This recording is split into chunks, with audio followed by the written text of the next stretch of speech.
정민아 집사님 두 아이들 키우면서 정말 믿음의 선한 싸움 잘 해나가시는 모습을 또 옆에서 지켜보면서 그거 자체가 큰 은혜가 아닌가 싶습니다. 또 오늘 말씀의 주제도 이 은혜와 관련된 아주 중요한 내용입니다. 말씀을 시작하기 전에 귀한 은혜 나눠주셔서 감사합니다. 이보다 더 큰 일을 보리라 라는 제목으로 말씀 함께 나눌 텐데요. 벌써 한 해가 시작되고 2주가 되었습니다. 2024년 새해 우리가 기도 제목을 가지고 성도들이 한 해를 시작하고 있는데 2022년 재작년이죠. 벌써 재작년에 한 설문조사 기관에서 한국리서치라고 하는 기관에서 18세 이상 성인 남녀 1000명을 대상으로 설문조사를 했습니다. 2022년부터 5년 전, 그러니까 2017년부터 그때까지 한 번이라도 점을 보거나 아니면 무슨 이렇게 타로나 이런 온라인이든 현장 방문이든 어떤 식으로든 이 점을 본 적이 있느냐, 운수를 본 적이 있느냐 이렇게 응답한 사람들의 조사를 했는데 놀랍게도 기독교인이 23%나 됐습니다. 23%나 되는 1000명 중에 기독교인이 얼마 안 될 것 아니에요. 그러니까 거의 우리 기독교인의 1000명 대비 기독교인의 그 분포도보다 훨씬 더 많은 숫자가 이 운세를 보았다 이런 대답을 한 거라고 볼 수 있어요. 물론 그 중에는 이제 불교도들이나 천주교들은 우리보다 훨씬 더 비중이 높았지만 자기가 기독교인이라고 고백한 사람들 중에 23%가 이제 신년 운세를 보았다는 거죠. 신년 운세를 본다는 것, 이 올해의 한 해의 길흉화복을 내가 미리 알고 싶은 마음, 그런 마음을 가지고 사람들이 점을 보는데 우리 성도들은 하나님 앞에 올 한 해의 주도권과 주권을 하나님 앞에 맡겨드리고 기도 제목이라는 것을 하나님 앞에 내어드리고 소망 가운데 그렇게 나아가는 사람들, 그게 바로 우리 성도들 새해를 여는 마음가짐이 아닐까 싶습니다. 그런 마음을 가지고 기도 제목을 가지고 나아가는 성도들께 하나님께서 오늘 50절 말씀에 나다나엘에게 주시는 말씀 우리 한번 같이 읽어보겠습니다. 시작. 예수께서 대답하여 이르시되 내가 너를 무화과 나무 아래에서 보았다 함으로 믿느냐? 이보다 더 큰 일을 보리라. 하나님께서 지금 제자 나다나엘에게 하시는 말씀인데 네가 무엇을 바랬든 그거보다 더 큰 것을 보게 될 것이다. 더 위대한 역사를 경험하게 될 것이다. 이런 약속의 말씀입니다. 한 해를 기도 제목 소망을 가지고 기도하며 시작하는 우리 성도님들께 하나님께서 오늘 본문의 말씀을 통해서 여러분에게도 무엇을 꿈꿨든 무엇을 바랬든 그거보다 훨씬 더 큰 일을 보게 될 것이다 라고 선포하시는 이 약속의 말씀이 응답되기를 주의 이름으로 축복합니다. 우리가 기대했던 것보다 더 큰 일을 보게 되는 은혜, 제가 이런 경험이 어디 있었을까, 언제 있었을까 한번 생각해 보았습니다. 2002년도에 우리나라가 월드컵을 개최했죠. 일본하고 경쟁하다가 결국 피파에서 공동 개최해라 이렇게 해가지고 일본과 우리나라가 월드컵을 공동 개최했습니다. 제가 첫 번째 우리 조별리그 첫 번째 경기를 광화문에서 친구와 응원하면서 봤거든요. 폴란드를 이길 때, 야 이거 정말 기적이 벌어졌다 이런 생각을 하면서 몹시 기뻐했던 기억이 있습니다. 그리고 나서 포르투갈을 꺾고 16강에 진출을 했죠. 16강에서 안정환 선수의 헤딩 슛으로 8강에 올라서고 8강에서 누굴 이기죠? 벌써 잊으셨어요? 이제 승리가 너무 익숙해지셔서 우리가 잊었을 수도 있는데 8강에서 스페인을 이기고 4강에 올라가고 독일에게 아깝게 1대0으로 아깝게 지고 그래서 3, 4위전에서 터키 튀르키예한테 3대1로 져서 4위라 그러면 좀 없어 보이는데 전 세계 4강 그러면 굉장히 있어 보이지 않습니까? 우리가 월드컵에서 4강을 기록했습니다. 그리고 그때의 기록을 아직까지는 깨고 있지 못한데 그때의 사회 문화적인 현상을 여러 평론가들, 분석가들이 분석을 했습니다. 그런데 제 뇌리에 굉장히 인상 깊게 자리 잡았었던 평론은 우리 한민족 전체의 심리 치료가 벌어진 것과 같다, 이런 평론을 내린 사람이 있었습니다. 일본 근대화 식민지 이론에 아직까지도 경도된 사람들이 있잖아요. 우리 민족은 노예 근성이 가득하고 모이면 싸우고 냄비 근성이 있어서 아무것도 못해, 이런 자조 섞인 낮은 자존감의 민족 의식을 가지고 있는 사람들의 그 정신 상태가 치유가 되는 은혜의 사건이었다, 이렇게 해석하는 문화학자의 분석이 저는 굉장히 인상적이었습니다. 이건 뭘 해도 안 되고, 우리는 애써도 늘 일본에 뒤지고, 우리는 열심히 하고자 하면 늘 싸우고, 이런 어떤 자의식 가운데 우리가 애쓰고 노력하고 전 국민이 함께 응원했더니 전 세계 4강을 이루었다, 축구 분야에서 한 번도 이루지 못한 업적을 이루었다, 이런 것들이 아마 우리가 기대했던 것보다 더 큰 일을 보는 것, 큰 은총을 경험하는 것이 아닌가, 그런 예가 아닌가 싶습니다. 오늘 이 이야기를 들은 사람, 나다나엘이라는 사람은 예수님이 제자로 부른 사람입니다.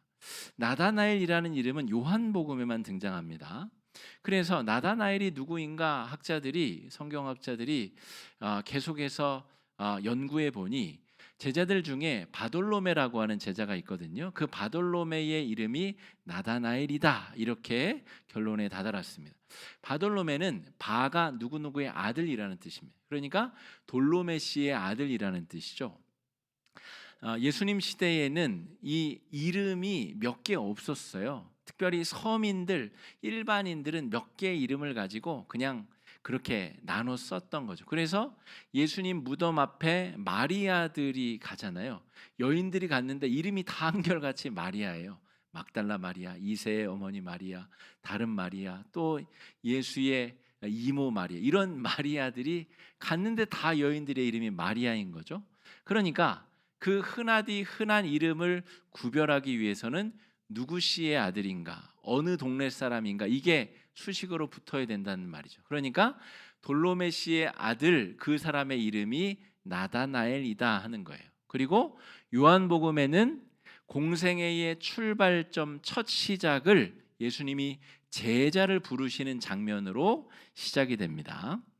제자들은 스승의 삶을, 가르침을 받고 스승의 삶을 자기가 따르도록 애쓰는 사람들을 제자라고 부릅니다. 최근에는 우리 교권이 땅바닥에 떨어지다 못해 저 지하에까지 추락을 했지만, 예수님 당시의 스승과 제자와의 관계는 제자로 받아들이는 것조차 스승이 지목해야 받아들여집니다. 그냥 어느 초등학교 배정이 되면 거기 가서 배정된 선생님 만나는 식의 사제관계가 아니라 스승이 지목해서 불러야 제자가 되는 거죠. 그러니까 은혜입니다.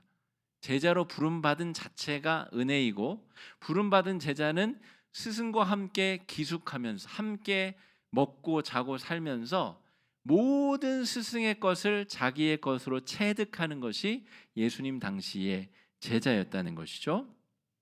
그 제자에게 이제 그런 축복의 말씀을 해주셨는데, 이 나다나엘이라는 사람이 어떤 사람인가를 잘 알 수 있는 표현이 46절입니다. 한번 읽어보겠습니다. 시작.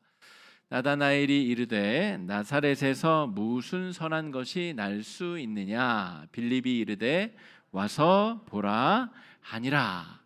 이 빌립은 이 나다나엘을 예수님께 데려온 사람이거든요. 그런데 빌립에게 나다나엘이 예수님께 가기 전에 하는 이야기입니다. 야, 나사렛 따위에서 무슨 선한 것이 난다 그래. 바꿔 말하면 나다나엘은 구원자를 아주 간절히 기다리고 있었던 사람입니다. 나중에 예수님이 네가 무화과 나무 아래에 있을 때라는 표현이 나오잖아요. 그러니까 무화과 나무 아래에서 간절히 기도하면서 이 민족을 구원할 구원자를 보내주십시오 기도하던 사람이라는 거예요. 그렇기 때문에 구원자가 어디에서 날지, 어떤 역할을 할지 너무나도 잘 알고 있었던 사람인데, 나사렛 그 촌구석은 구원자가 날 동네가 아니야. 그러니까 네가 만났다고 하는 구원자 그거 가짜야 라고 얘기할 정도로 간절하게 구원자를 기다리던 사람이었다라고 하는 거죠. 자, 나다나엘은 예수님을 부정하고 부인했습니다. 자기를 데리러 온 빌립이라는 친구의 요청에도 불구하고 야, 나사렛 출신 별거 볼 거 없어 라고 거부했다는 말이죠. 그런데 예수님이 그런 나다나엘을 제자로 삼아 부르셨습니다. 여기서 중요한 개념이 등장합니다. 누가 누구를 불렀는가? 우리가 예수 믿고 구원을 얻게 되었는데 가만히 생각해 보면 내가 노력을 기울인 것이라고는 믿은 것밖에 없어요. 그런데 그 믿음이라는 것조차 내 마음에서부터 내 노력으로 발로된 것이 아니라 하나님께서 나에게 주신 것, 그것이 믿음이고 그 믿음으로 말미암아 나는 구원을 받게 되었다는 거죠. 지난주 우리 평신도 신학 강좌에서도 다룬 내용인데요. 제가 오늘 아침에 우리 전사님들 태우러 화곡역에 한번 둘러왔는데 그 이른 시간에 그때가 8시 반 그때죠. 근데 수많은 천주교인들이 천주교회에 들어가면서 이제 마리아상에 절하고 예수상에 절하고 이제 들어가시더라고요. 천주교와 우리 개신교 신앙은 굉장히 중요한 분기점이 있습니다. 자기가 구원을 받는데 하나님의 은혜가 절반의 공로를 차지하고 자신의 선택과 의지와 결정이 절반을 차지한다고 믿습니다. 그러니까 내가 결정하고 내가 선택해서 내가 구원을 적어도 절반의 공로는 자기에게 있다고 천주교인들은 믿는다는 거죠. 그런데 우리 개혁신앙, 그 천주교를 근원으로 돌려 보내려다가 근원을 회복하자는 운동을 하다가 우리 분리된 개신교회 교인들은 내가 예수 믿고 구원받게 된 전적인 100%, 1000%, 10,000%의 원인이 하나님께 있다고 믿는 사람들입니다. 하나님이 나를 선택하셨고 내가 믿을 수 있도록 믿음도 주시고 자본금도 주시고 우리 달란트 비유에서도 5달란트, 2달란트, 1달란트를 받잖아요. 그 달란트 자본금을 그게 믿음이라고 상정한다면 그 믿음의 씨앗조차 하나님이 우리에게 주셨다는 거죠. 그 믿음을 땅바닥에 묻어버리는 건 자기 결정이지만 우리가 믿을 수 있는 근거, 자본금, 원천적인 은혜를 우리에게 주셨고 그 받은 은혜를 믿음으로 돌려드린 사건이 바로 우리가 구원받은 사건입니다.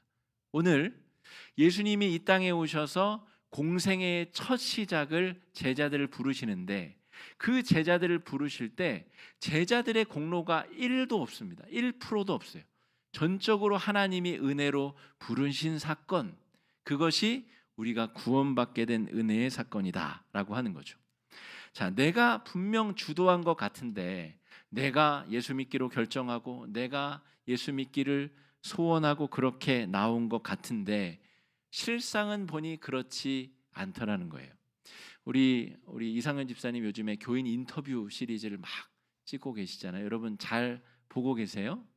잘 시청하고 계세요? 여러분 보시면 우리 목장 모임에서 만날 수 있는 분들은 한정적이에요. 성별이 같거나 나이가 비슷하거나. 그런데 우리 지금 교인 인터뷰, 신앙 인터뷰를 통해서 듣게 되는 이야기들은 내가 한 번도 말을 섞어보지 않은 성도님들의 삶의 이야기, 그분들이 어떻게 예수 믿게 됐는지, 어떻게 신앙이 깊어지게 됐는지, 어떻게 하나님의 은혜를 누리게 되었는지를 우리가 간접적으로 직접 만나서 얘기해 보지 않았지만 우리가 은혜를 경험하며 누리게 된다는 거죠.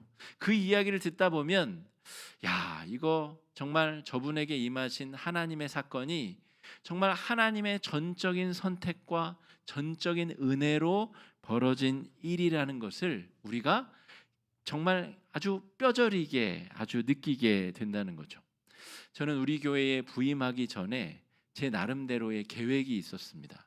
교회를 개척하고 그 교회를 개척함을 통해서 우리 전통적인 교회나 예배 형태가 아니라 좀 더 다른 형태의 예배를 준비하고 개척 목회를 아주 오랜 기간 준비했었습니다. 그런데 하나님께서 저를 우리 화곡중앙교회에 보내셨고 또 우리 교인들이 또 잘 은혜 가운데 선택하게 하셨고 우리 항존직 선택 과정과 비슷하죠. 저도 하나님께서 우리 교회에서 일하도록 보내셨고 선택되게 하셔서 그렇게 섬기게 되었는데 제가 구상하고 바랬던 것보다 1000배, 10,000배는 더 귀한 것들, 아름다운 것, 놀라운 은혜를 경험하게 하셨습니다. 그래서 오늘 이 나다나엘이 경험한 은혜가 무엇인지 저는 너무너무 뼈저리게 잘 알 수 있는 것 같아요. 하나님께서 우리에게 이런 좋은 것들을 준비하고 계시는구나. 다만 우리에게 믿음을 주셨을 때 그 믿음으로 드리며 나아가는 자만이 그런 은총을 경험하게 된다는 거죠. 오늘 첫 번째 제자들로 부름받은 사람들의 면면을 이제부터 살펴보겠습니다. 첫 번째 그룹은 누구냐면 세례 요한의 제자였다가 예수님 제자가 된 사람들입니다.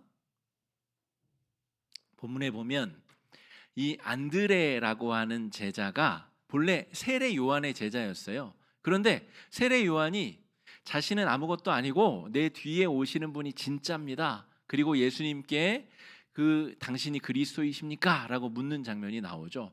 오늘 본문 바로 앞부분에 나옵니다.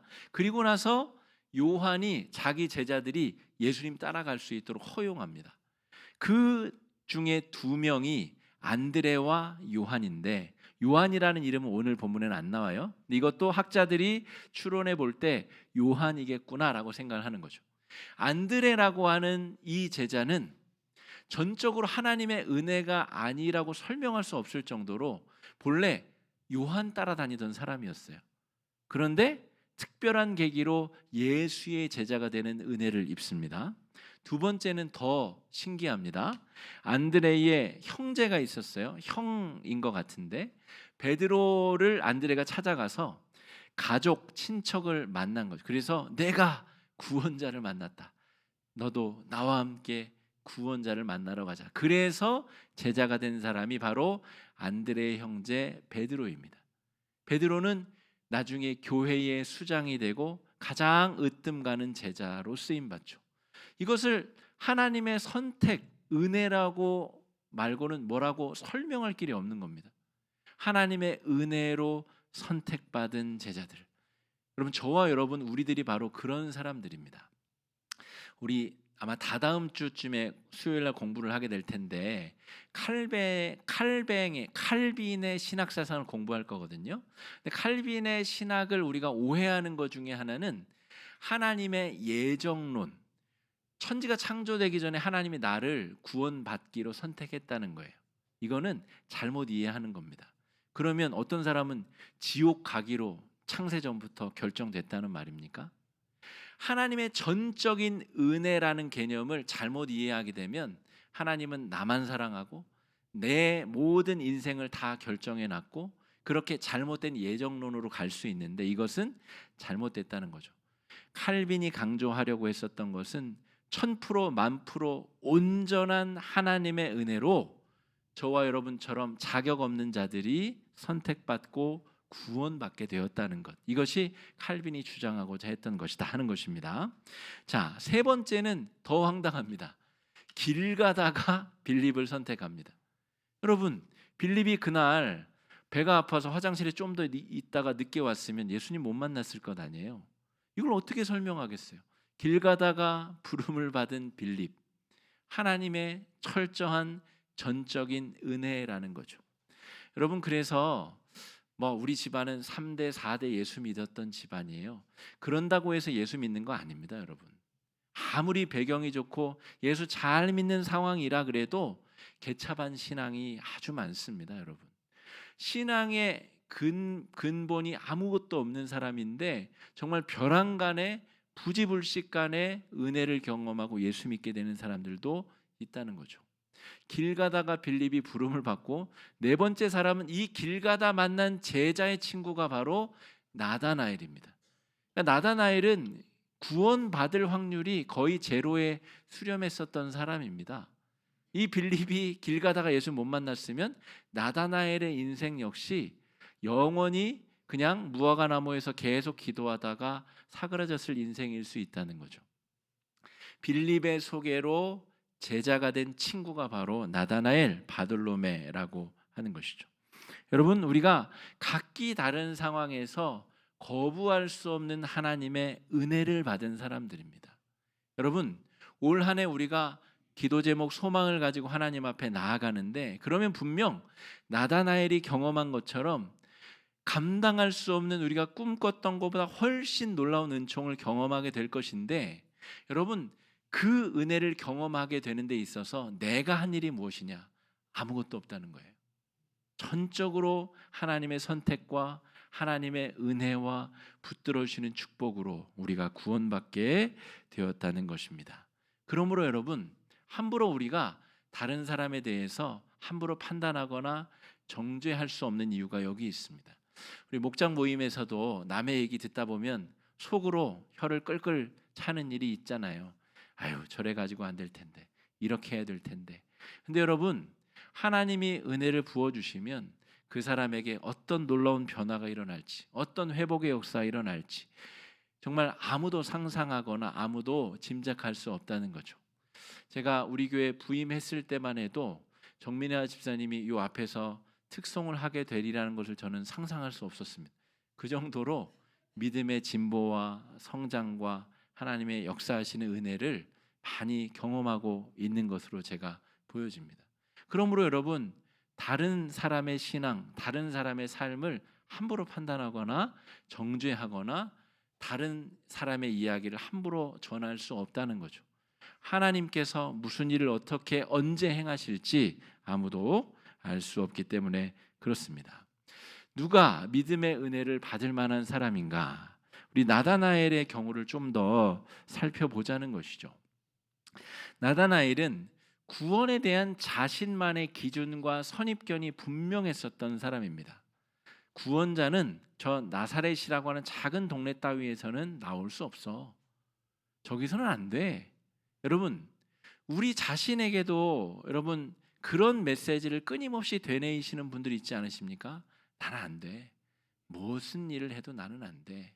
여러분, 하나님께서 우리를 은혜로 불러주시고 하나님께서 능력도 주시고 복 주시고 함께 해주시면 우리가 예상하고 바랬던 것, 그것이 다 허물어지고 그 모든 선입견과 한계가 부서지는 것들을 경험하게 될 것입니다. 오늘 나다나엘이 분명하게 그런 은혜를, 자신의 선입견과 자신의 한계가 깨뜨려지는 은혜를 경험한 사람이다 하는 것입니다.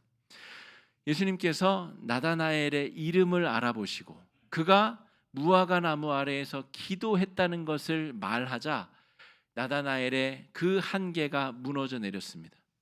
자기가 모든 것을 다 알고 모든 것을 다 결정할 수 있을 것이라고 판단했었던 자기 자신의 무지함과 무력함을 다 내려놓게 되었다는 거죠. 여러분, 우리 각자는 다 자신만의 스타일이 다 다릅니다. 우리 MBTI 뭐 이런 거 하잖아요.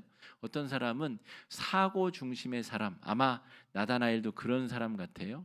자신만의 생각의 성으로 착 구축해 놨는데 하나님이 어떤 계기를 통해서 모든 그 사고의 완벽한 틀이 완전히 무너지게 되는 사람. 어떤 사람은 감정적인 요소가 굉장히 중요한 사람인데 성령께서 그 마음을 녹여주시고 만나주시고 회복시켜주시는 은혜도 있다는 것입니다. 그러므로 하나님께서 언제 어떻게 우리 가운데 만나 역사하실지는 모르나 여러분, 우리가 소망을 가지고 함께 계속 기도해야 되는 이유가 여기 있습니다. 통일의 문제, 환경 파괴 재앙의 문제, 우리 경제적인 어려움, 여러 관계의 문제들, 내가 규정짓고 한계 지어놓은 그 모든 문제들을 예수 앞에 다 허물어뜨리고 개방된 태도로 기도하는 자에게 오늘 나다나엘에게 부어지는 놀라운 은혜와 은총이 열려지고 펼쳐지리라, 그렇게 믿습니다. 우리 50절 말씀 우리 다시 한번 아까 읽었었는데요. 다시 한번 읽어보겠습니다. 시작. 예수께서 대답하여 이르시되 내가 너를 무화과 나무 아래에서 보았다 함으로 믿느냐? 이보다 더 큰 일을 보리라. 나다나엘은 그 작은 기적 때문에 마음이 열렸지만 예수님이 지금 말씀하시는 것은 무엇이냐면 네가 예상한 것보다 더 놀라운 것, 더 대단한 것을 네가 보게 될 것이다. 기적 너머의 구원을 경험하게 될 것이다 라고 하는 거죠. 나다나엘은 예수님께 정치적 구원자를 기대했습니다. 정치적으로 이 민족을 해방시켜줄 구원자, 다윗 왕과 같은 그런 위대한 영도력을 가진 구원자. 그러나 예수께서 나다나에게 보여주실 구원은 하나님이 날 위해 죽으사 나를 살려내셔서 하나님의 자녀가 되게 하시고 천국 백성이 되게 하는 은혜, 그 구원의 영적 구원의 은총을 우리에게 선물로 주시는 구원자라는 거죠. 여러분, 우리가 죽어서 저 천국에서만 구원을 경험할 수 있다라고 생각하는 것은 착각입니다. 구원의 반의 반도 못 누리는 것입니다. 우리가 예수 믿고 구원받는 것은 지금 이 순간 삶의 자리가 슬픔으로 가득 차 있지만 내 안에서 새롭게 부어주시는 은혜가 차올라서 영적인 기쁨의 춤을 출 수 있는 은혜, 그것이 살아서 경험하는 구원의 춤, 살아서 경험하는 구원이다 하는 거죠. 여러분, 우리는 이 땅에서 죽기 전에도 하나님 나라를 경험하며 구원을 경험하며 살아갈 수 있는 사람들입니다. 돈이 없어도 내 욕망이 다 채워지지 않아도 우리는 하나님의 자녀다운 구원받은 백성의 삶을 살 수 있다는 것이죠. 여러분, 내가 바랬었던 그런 기적, 내가 바랬었던 작은 구원, 내가 바랬었던 것, 그건 너머에서 일하시고 만들어 가시고 온전케 하실 하나님의 계획을 사모하시고 무슨 일이 내 앞에 어떻게 펼쳐질지 예상할 수도 없지만 사랑으로 충만하신 내 아버지 되신 하나님께서 내 길을 열어주시고 복 주시고 인도해 주신다는 믿음으로 승리하시는 그런 은혜의 한 주가 되시기를 주의 이름으로 축복합니다. 이 시간에 말씀 의지해서 함께 기도하시겠습니다. 기도하실 때에 주님, 내 마음 가운데 이런 기도 제목이 있습니다. 그러나 그 기도 제목이 성취되는 기적 너머의 은혜, 기적 너머의 영적인 구원과 삶의 자리 한복판에서 기쁨의 영적인 춤을 추며 기뻐할 수 있는 하나님의 백성들 되게 해달라고, 다가오는 한 주 하나님의 은혜를 경험하며 정말 믿음의 은혜의 춤을 출 수 있게 해달라고 이 시간에 함께 기도하겠습니다. 기도하며 나아가겠습니다. 사랑해 주님, 은혜를 감사합니다. 이 시간 나다나에게 부어주신 하나님의 귀한 은혜를 우리에게도 허락하여 주시옵소서. 우리가 감히 상상하지도 못했었던 축복, 우리가 감히 꿈꾸지도 못했던 축복의 은혜를 덧입혀 주시옵시고 하나님의 나라가 우리에게 임할 수 있도록 인도하여 주시옵소서. 우리가 죽어서 가게 될 천국뿐 아니라 이 땅에서 하나님께서 우리에게 허락해 주시는 하나님 나라와 축복의 은혜를 누리며 나아갈 수 있도록 주님 주장하여 주시고 인도하여 주시기를 간절히 소망합니다.